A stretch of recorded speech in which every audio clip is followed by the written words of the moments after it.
Bethesda.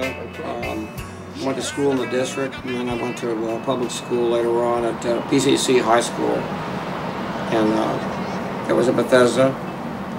And I'm a Maryland boy. First memories I had musically were Elvis Presley when I was real little, and the Platters and people like that. People that were playing around that time. That was maybe 4 or 5 years old. And my first records that were given to me by my aunt Catherine, and then my cousin Kathy had given me some early Elvis records. Well, not the Sun stuff, but the RCAs, and some of them were EPs like Teddy Bear, and it would be you know, All Shook Up, and I guess it was like a few other ones. Those little EPs they used to have. Sure. I had those when I was really young, so I was about 5 or 6, I think. And then I used to climb up in a willow tree in our front yard, and I used to sing All Shook Up and Hound Dog and stuff. My first memories and seeing Elvis on TV, you know, and things like those would be my musical references, and you know, seeing other shows that were on that had music and stuff at that time, and Link Ray on Milt Durant's show, which was every Saturday, and it was cool. And the Glen Echo Amusement Park was really a neat place because you could hear bands playing live, and I remember I was amazed how they sounded with the big ballroom, you know, and some of these guys probably had some sort of echo plexus. The guitar was my, when I heard the Beatles, and then I heard this, I guess, the Stones. I guess it was the Beatles first, and I asked my dad if he could buy me a guitar.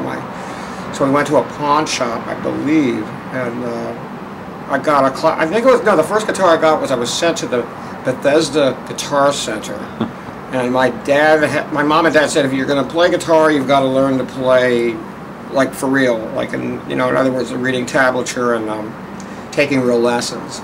So I ended up getting this woman who was probably a really great guitar player, and she was trying to teach me Bach.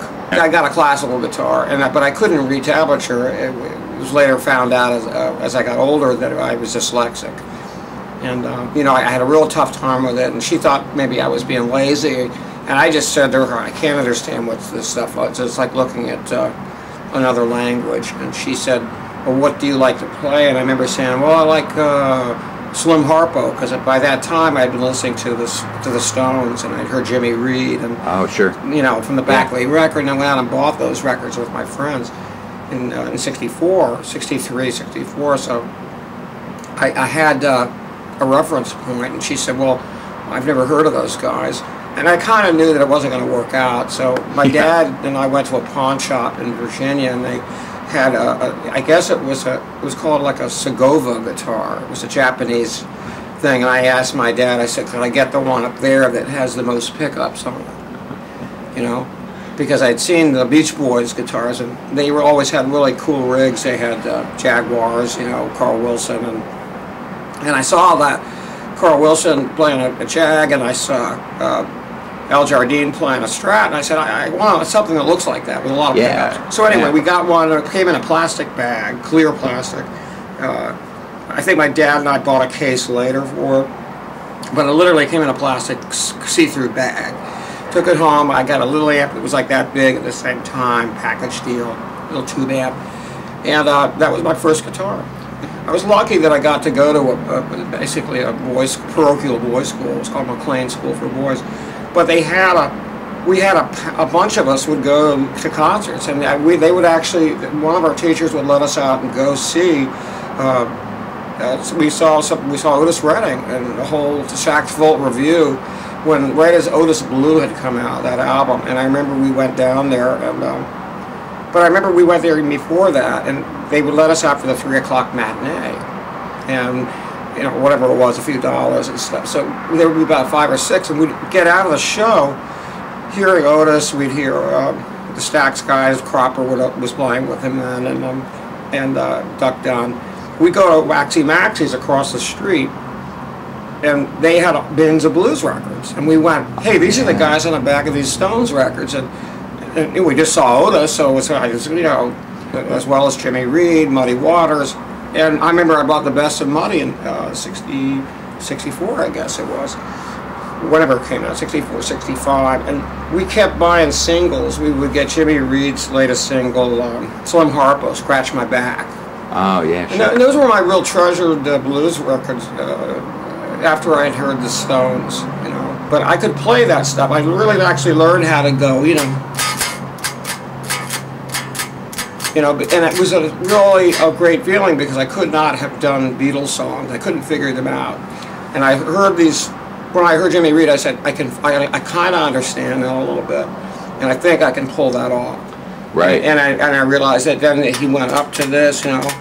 At first, I didn't even know sometimes the names of the chords or keys. I knew this was an E. And I had been in a couple of bands by that point where some guys had said, well, Bobby, this thing here is a D chord, you know. And I was in bands for a little while. I literally didn't know how to do chords, and I didn't know the names for them. Yeah, right. And the guy would go, well, this is a G, Bobby, you know. This is a C. And that was an F. And we made our A's like that back then instead of, you know, the traditional like that. But so, you know, and then I learned sevens, right? And as I went along, and a friend of mine, Frank Radis, had showed me how to make a ninth chord. Frank was a really great guitar player. He was in a band called The Showman, and he was in with I think maybe the Young Senator. Was Phil Flowers, actually. He played with the Phil Flowers big soul review band. You know, they were playing at this place called the Hayloft in the Rands. And so we had some great guitar players around at that time too, who were a little older than me and my buddies. But as I got older, I was going to record stores on my own by that point, and we'd go to Empire Music, and there was a real slick cat with a really great pompadour. He was a cool guy, and he would talk about, you know, how he just got the Albert Collins, the cool sound of Albert Collins when it would come out. And this is 1966, I believe. And I remember he told us how to put a shim underneath a Telecaster. By that time, I had a Tele. I'd worked my way up from a Segova. My first real Fender was a Jazzmaster. Oh, and after sure. I had the Jazzmaster, I ended up getting an, I think I had a Tele for a while, and I wanted it to look like Don Rich and Buck Owens Teles, you know, because they had the binding like a Les Paul, like that. And they were, you know, so I went out and painted it by hand. You know, I used to make models, and I painted my own binding on this thing. I think I had spray painted it red before that. I don't know what I did, but all I remember was doing that. This was before Hee Haw. And I thought Don Rich was an amazing player, and Porter Wagner always said great players with his band. I think it was Thumbs Carlisle, maybe.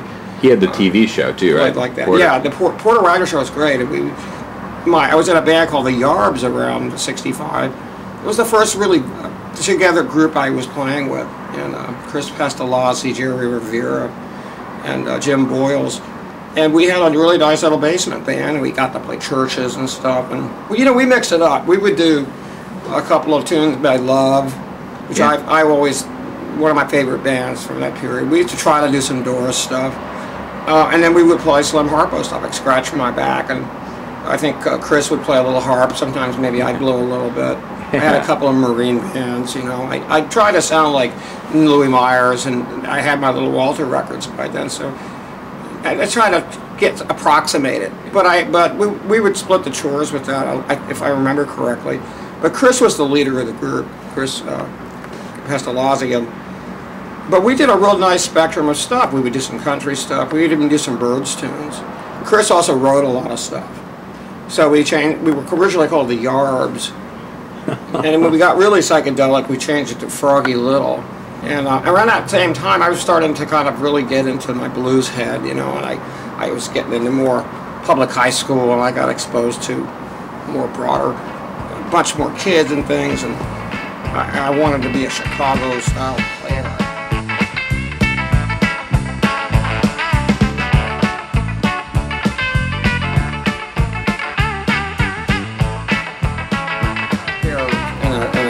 Circumstantial way. I had seen an ad, I believe it may have been Rolling Stone magazine or something,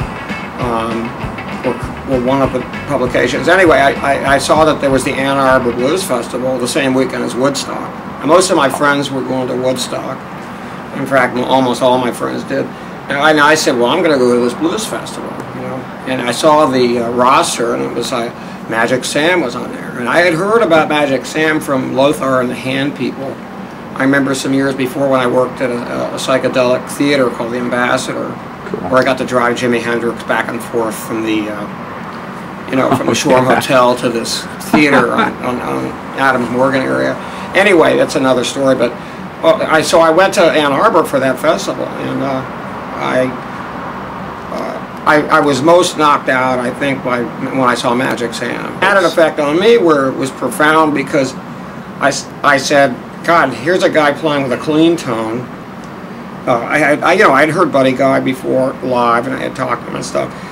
But when I heard Sam, it was like just something very different. He was using a trio at the Ann Arbor festivals, most people know. I had Buffalo Bruce Barlow, who was from Commander Cody's band, playing bass with him, because he had been out on the coast playing out there prior to him getting in. I guess they either drove or flew cross country. And Sam Lay was at the festival playing, I believe, with Charlie Musselwhite, who went on before Sam. And so basically Sam came out and used Sam Lay. If I'm correct, that Sam Lay was playing with Musselwhite. It might not have been. It might have been somebody else. But Lay was there. He had him, because he showed up with no drummer. He just was with Bruce Barlow. So Buffalo Bruce Barlow and him got up in with Sam Lay, and he pounded out this set that you can hear on recordings. It came out on vinyl originally. I remember when it first was floating around among musician friends, John Fischel had made the tape of it. And John Fischel was one of the people who helped put on the festival then. And it was an amazing festival. I mean, it had Son House. Wow.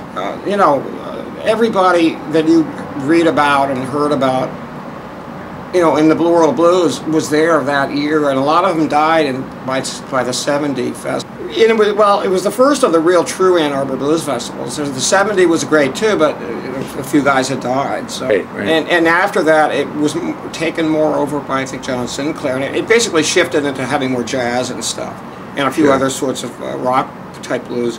But those were the first two kind of all really very, Louisiana, Chicago, Mississippi blues people, and from acoustic to electric, it was the great cats: Arthur Crudup, Jimmy Dawkins, Otis Rush, Freddie King, Junior Parker, Bobby Bland, you name it. And I remember hanging out somewhat with Dick Waterman and Bonnie Raitt a little bit at that time, and we were all amazed when Magic Sam came out. And I remember thinking, my God, if I could play like that, I'd sell my soul. Not really, but I was just, I think what got me is that he was playing with a clarity of tone, and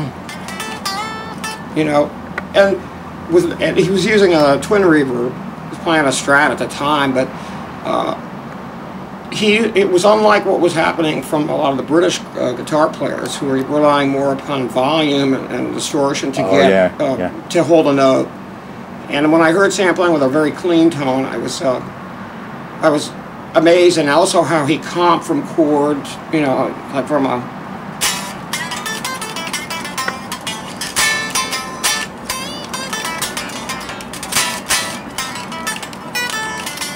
It's a crude example, but I thought, my God, here's a guy who's getting a chord thing happening while he's exchanging melody licks. And I thought that was an incredible thing. And I said, this is what I want to do. I want to make a band that's modeled on